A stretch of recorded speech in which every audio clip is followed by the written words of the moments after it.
সবাইকে অগ্রিম ঈদের শুভেচ্ছা। কালকেই ঈদ, কুরবানির ঈদ। সবাই ঈদ ভালো কাটুক, সুস্থ কাটুক, দোয়া করি।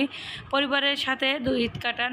আমি আজকে গরুর মাংসের স্পেশাল একটা মশলা তৈরি করব, সেটা আপনাদের সাথে শেয়ার করছি। এখানে আমি শুকনো মশলাগুলো নিচ্ছি। ধনিয়া নিচ্ছি, কালো জিরা নিচ্ছি, শাহি জিরা নিচ্ছি, কালো এলাচ, সাদা এলাচ, তেজপাতা, শুকনা মরিচ, শাহি জিরা, জয়ত্রী, জয়ফল আর গোমরি আর স্টার, এগুলো দিয়ে আমি ভালোভাবে মশলাটা হালকা টেলে নেব। এখানে পোড়া পোড়া ভাব করা যাবে না, তাহলে মশলার অরিজিনাল যে ফ্লেভারটা সেটা পাবেন না। এই মশলাগুলো হালকা টেলে নিয়ে আমি এটাকে ব্লেন্ডার করে নেব।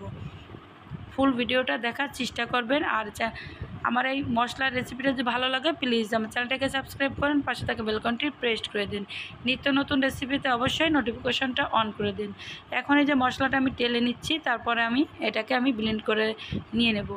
একদিন আগে 2 দিন আগে যদি এই মশলাটা তৈরি করে রাখেন, গরু মাংস রান্না করার সময় কোনো ঝামেলা হবে না, আর এর স্বাদটাও অতুলনীয় হবে।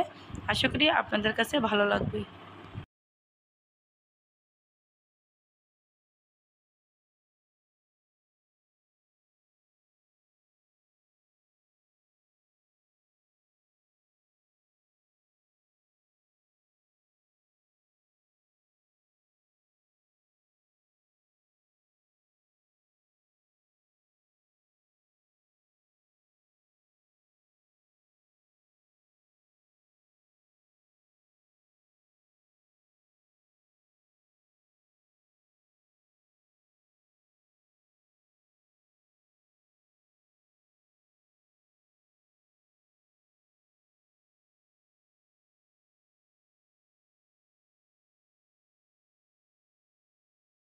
মশলাটা ঠান্ডা হয়ে গেছে, এখন এটাকে ব্লেন্ডার জারের ভিতর দিয়ে ব্লেন্ড করে নেব।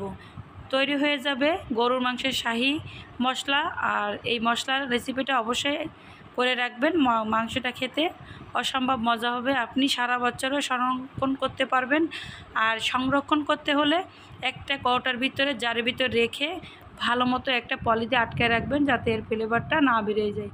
দেখেন কত সুন্দর হয়েছে। সবাই ভালো থাকবেন, সুস্থ থাকবেন, পরিবার নিয়ে ঈদ কাটান। আল্লাহ হাফেজ।